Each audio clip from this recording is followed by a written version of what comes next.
রাজনৈতিক পালাবদলের সুযোগ নিয়ে বড় বড় শিল্প প্রতিষ্ঠানের উদ্যোক্তাদের হয়রানিমূলক মামলায় জড়ানোর ফলে স্থবির হয়ে পড়েছে দেশের শিল্প প্রতিষ্ঠান। এসবের ফলে কর্মসংস্থানও বড় ধরনের ঝুঁকিতে পড়বে বলে আশঙ্কা করছেন দেশের শিল্প উদ্যোক্তারা। বলছেন, পোশাক খাতের বৃহৎ গ্রুপের উদ্যোক্তাদের হত্যা মামলায় জড়ানো হচ্ছে। প্রতিষ্ঠানগুলো দেশের অর্থনীতি, কর্মসংস্থান সহ বেশিরভাগ বৈদেশিক আয়েরও উৎস। আর এসব খাতে কাজ করে জীবিকা নির্বাহ করছেন লাখো শ্রমিক।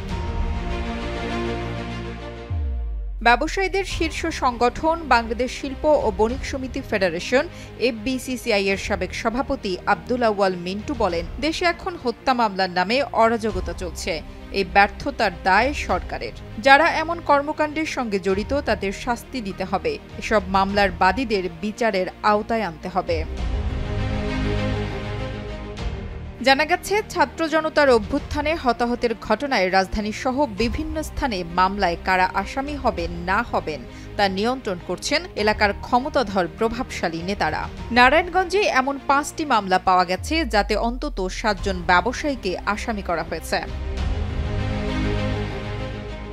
পুলিশ ডিএমপির তথ্য মতে 5 আগস্ট থেকে 16 সেপ্টেম্বর পর্যন্ত রাজধানীর থানাগুলোয় হত্যা মামলা হয়েছে 248টি। অনুসন্ধান বলছে, মামলার বেশিরভাগ এজাহার একই ধরনের। এসব মামলায় বেশিরভাগ ক্ষেত্রেই বাদী চেনেন না আসামিকে।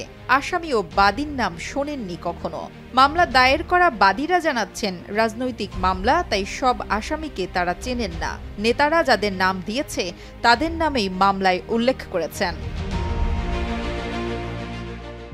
তৈরি পোশাক খাতের শীর্ষ সংগঠন BGMEA সহসভাপতি আরশাদ জামাল দীপু কালের কণ্ঠকে বলেন, অন্তর্বর্তী সরকার আগামী 22 সেপ্টেম্বরের মধ্যে এসব ভুয়া মামলা প্রত্যাহারের ঘোষণা করেছে। এসব মামলা অগ্রাধিকার ভিত্তিতে প্রত্যাহার করা না হলে অর্থনীতির চাকা যেমন থেমে যাবে, তেমনি দেশের সাধারণ শ্রমিকরাও ঝুঁকিতে পড়বেন। নুসরাত জাহান কলি, কালের কণ্ঠ।